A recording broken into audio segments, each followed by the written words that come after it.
Thank you for joining this month's webinar.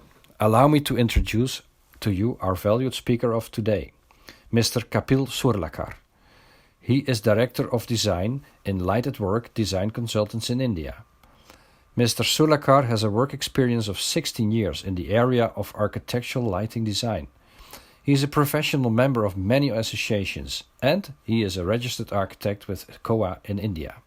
He has won many awards, and Mr. Surlakar also had great involvement in many lighting activities and events, like workshops, lighting installations during light festivals, and he's presenting during conferences globally. The presentation today explores the very fundamental question of the meaning and importance of the profession that we are all engaged in and the issues that plague it. The presentation explores how design takes a backseat to meaningless commerce, how the sanctity of knowledge is conveniently ignored, how misinformation is used as a marketing tool for larger commercial gains. I also hope it touches upon various forces that influence the profession and try to define its trajectory. Unless we create value for the profession, it would be difficult to sustain the profession on a positive path. What are the problems or impediments? Obviously, money and commerce that drive the agenda and force action with inducements and money power. Is lighting education necessary? I strongly believe it is.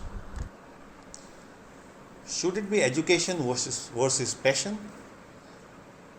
Can it not be education and passion? Or most definitely, educated passion?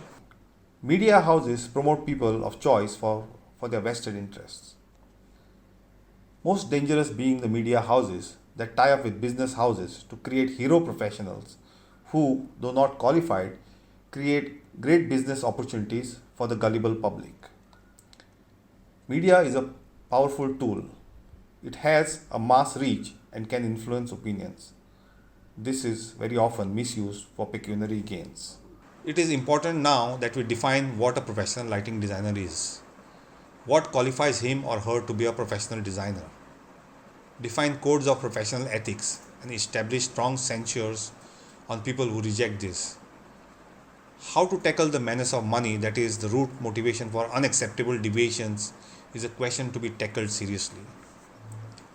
It's an all-pervading question affecting many professions and lives. However, it is important that we apply our thoughts to alleviate the situation. The least we can do is to conduct ourselves unwaveringly with professional ethics and professional pride and set an example.